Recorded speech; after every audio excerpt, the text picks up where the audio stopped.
کہا جاتا ہے کہ اس دنیا میں ہر احساس صرف محسوس کرنے کے لیے نہیں ہوتا، کچھ احساس جنم لیتے ہیں کسی کہانی کو ایک نیا موڑ دینے کے لیے۔ ایسی ہی ایک کہانی تھی افضل کی، شملہ کی سرد ہوا میں، سرد پہاڑیوں کے بیچ افضل ہاؤس۔ لوگ کہتے ہیں کہ وہ گھر ہانٹڈ ہے، لیکن افضل ہاؤس کی افواہوں کا کیا سچ ہے؟ اس کا جواب اس چٹھی میں ہے جو افضل نے اپنے مرنے سے پہلے لوگوں کے پڑھنے کے لیے لکھی تھی۔ وہ چٹھی افضل کے لفظوں کو کچھ یوں بیان کرتی ہے: ہندو مسلم کی لڑائی، دشمنی بہت پرانی ہے، اور جب اس دشمنی میں سے آگ کی لپٹیں اٹھتی ہیں نا، تو موت کا ایک نیا روپ کہیں کسی کونے میں سانس لیتا ہے۔ اکثر دنگے کی یہ آگ لوگوں کے دماغ کے فطور کی انجام بنتی ہے، جن کا دھرم ہی ان کا دھندا ہے۔ ایسے میں بٹے ہوئے دماغ، بٹی ہوئی سوچ، بٹا ہوا دھرم کے بیچ میں افضل ایک عام ہندوستانی آدمی، جس کا جنم ایک مسلمانی پریوار میں ہوا تھا۔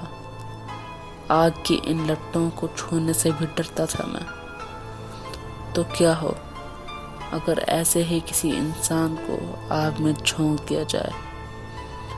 اس رات میں کام سے لوٹ رہا تھا جب مندر اور مسجد پر چھڑا ہندو اور مسلمان کے بیچ دنگا میرے دروازے پر دستک دے پہنچا۔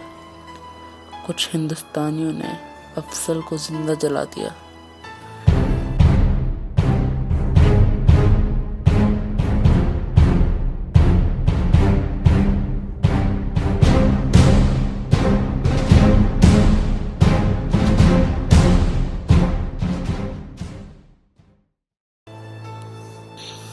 افضل کے راکھ کو افضل کے بنگلے کی زمین میں بیچوں بیچ کاٹ دیا۔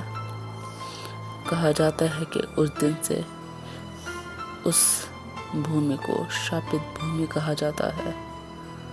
لوگوں کا کہنا ہے کہ افضل ہاؤس ہانٹڈ ہے، وہاں افضل کی آتما کا واس ہے جو انتقام کی تلاش میں ہے۔ ہاں، لیکن افضل کے چہروں کا یہ بھی کہنا ہے۔ افضل کے ایک اچھے فلسفر ہونے کے ناطے کئی چہرے تھے جو اس بات میں وشواس رکھتے ہیں کہ اگر افضل کی روح آزاد ہو سکتی ہے تو صرف اور صرف ہندو مسلم کے بیچ کے فاصلے مٹ جانے سے۔ افضل ایسا کہہ گئے تھے اپنے چیلوں سے کہ میں اپنی روح کو تب تک آزاد نہیں ہونے دوں گا جب تک میری آخری خواہش نہیں پوری ہو جاتی۔ کیا افضل کی روح کبھی آزاد ہو پائے گی؟